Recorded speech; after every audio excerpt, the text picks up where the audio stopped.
How to prepare kickoff meeting for newly awarded construction project. When I was first assigned as project manager in 2014, I was asked to prepare a report for kickoff meeting, but I don't know how. I made plenty of searches on the internet for answers, but there were very few articles in which most of them were not directly related to construction project. If you are practicing civil engineer looking for how to prepare kickoff meeting, you are now on the right place. In this video, we will see what kind of report should be ready before the meeting day and how the project manager can prepare the inputs for contractors' kickoff meeting. The contractors' kickoff meeting, sometimes known as internal kickoff meeting, is the first startup meeting with the project team and top management of a company or contractor who is in charge of executing the construction project. Kickoff meeting with well-informed team and the proper project plan will definitely help to get best results out of the upcoming discussion with the client and project stakeholders. Once the contractor has carried out a pre-client kickoff meeting, its staff will be ready to move on to the official project kickoff meeting. The first startup meeting conducting with the client is probably your first external meeting. It is a critical project management activity that involves preparing the contractor's team members and the client team with the purpose of increasing understanding of the project so that work can begin as soon as possible. You might think, what should be covered in the project kickoff meeting? Here we go. Number 1. Contract information. The name of the project, project location, name of the owner or client, name of the consultant, contract duration, contract amount, site handover date, mobilization period, commencement date, and completion date information can be stated at the beginning of your report. Number 2. List of major activities in quantity or otherwise amount. After you go through the detailed activities of your contract, you need to determine a summarized list of major activities and corresponding BOQ quantity or amount. This will show you the level of effort required to complete these major activities. You will then convince the top management of your company to reach at a consensus. Thereby, they can make a decision on the resource required for production of major input materials such as rebar, concrete, HCB, and others. Number 3.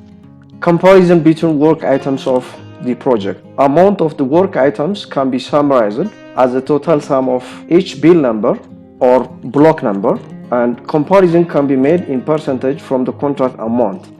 The comparison will show where the significant amount of work of your particular project lies. For the consumption of top management decisions, comparison between the amounts of structure works and finishing works can also be prepared. For example, you and your management may decide to execute the structure works by own force and may sublet all or portion of the finishing works depending on the nature of your project. You can clearly state your conclusion drawn from the comparison as well. Number 4. Local construction materials requirement. As a project manager, you need to identify quantity, availability of local construction materials such as sand, gravel, eucalyptus, stone, selected material, and others including corresponding distance in kilometers. Number 5. Other issues to be addressed in particular to the project complexity and nature. You have to identify special features of your project, expected risks and tender assumptions, tender requirements such as key personnel and machinery, need of special subcontractor if any, material lists that will be imported, and other important issues related to the nature of your project shall be stated here.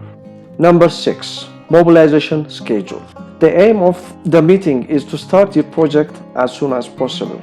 Your mobilization schedule can be prepared according to the mobilization period specified in your contract document. Your schedule shall include the following mobilization activities: construction of temporary project offices, office facility purchase, resource deployment such as material, equipment, and manpower, master schedule preparation, conducting soil test, reviewing design issues, conducting concrete mix test, conducting rebar test, preparing production sites, identifying suppliers, assigning appropriate subcontractors.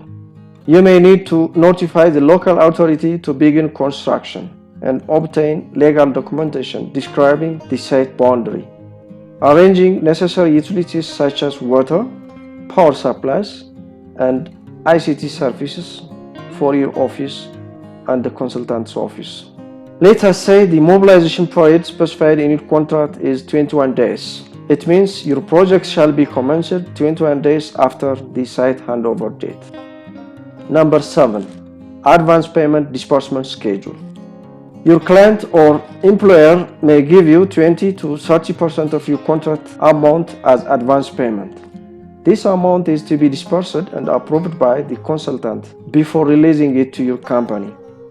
Advance payment disbursement schedule usually includes mobilization cost, major equipment purchase, rental expenses, scaffolding purchase, fuel purchase, cement, rebar, aggregate, sand, labor expenses, and sometimes you may include performance bond premium, advance bond premium. Mobilization costs are expenses related to contractor's office facility, supervisor's office facility, construction materials for temporary works, electrical fixtures and wires for temporary works, tools and machineries for temporary works, and other materials for preparation of your site. Once you are equipped with this report, you are now ready for the kickoff meeting. You and top management of your company will decide and set directions based on your report. Congratulations, you are now ready to start your project soon. Thank you for watching. If you like this video, give us a thumbs up. And to see future videos like this, make sure to hit the subscribe button. Thank you. See you soon.